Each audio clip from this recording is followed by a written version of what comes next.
Do you have good health care? Lately, I've heard that we Americans get terrible care, that in Canada, Britain, even in Cuba, people get much better care. Hello? In his new hit documentary, Sicko, Michael Moore takes some sick Americans to Cuba. I'm on the way to Cuba, where all is happy. Check out the music he plays in the movie. Cuba, where all is gay. All is happy and gay? Actually, not everybody is happy, and not everyone is gay. It's one of the poorest countries in the world. Having said that, they've done a few things right.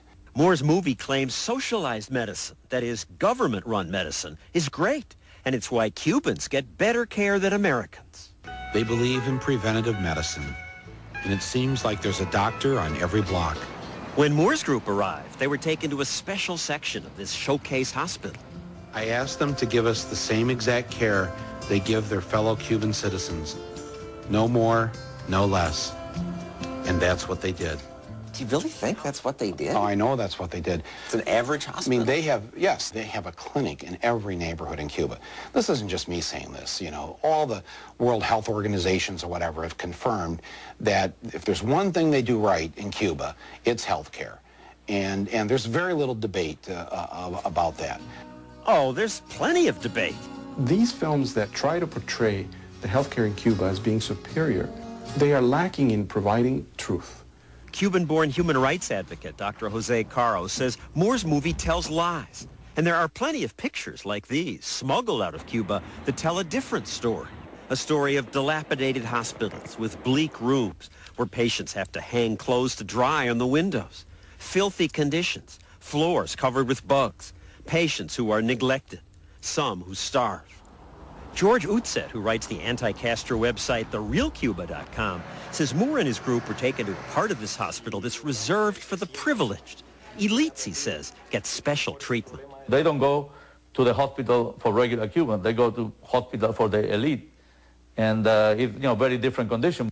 One Cuban doctor told us, we are crazy with desperation for lack of health care. This YouTube clip posted by a woman from Venezuela shows the two forms of health care in Cuba. This one for the privileged who pay in dollars, and this one, pharmacies with empty shelves for regular Cubans. They live at least a month longer than we do. Moore claims that because Cubans get such good health care, they live longer. And it is true that a UN report claims that they live longer. But the UN didn't gather any data itself. The United Nations simply reports whatever the government in Cuba reports. Exactly. Communist countries are famous for hiding the truth. So why today would we believe the Cuban government's statistics? Cuba claims it has low infant mortality. But doctors tell us the data is misleading because when there might be problems, they just abort the fetus. I personally used to do 70 to 80 abortions a day. They told me I should end the pregnancy. Janet Sanchez says doctors told her her fetus had signs of Down syndrome and should not be born. It was my very first pregnancy. I wanted to have the child. And there is something else they do. Some doctors say if a child dies a few hours after birth, they don't count it as ever having lived. It changes the number, even though the same number of children may be dying or more. Why would we believe these comparisons?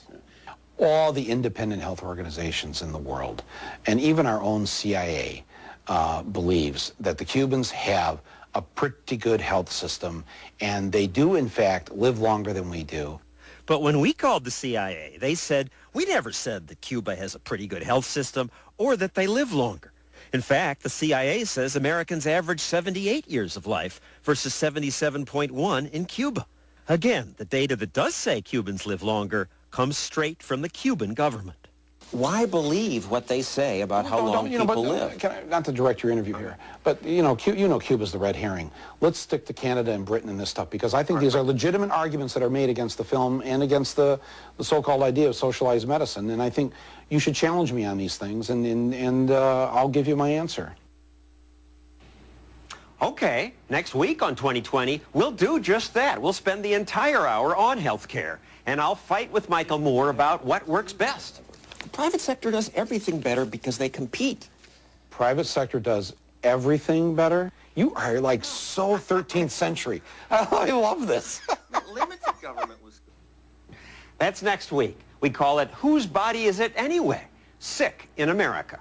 We'll be right back.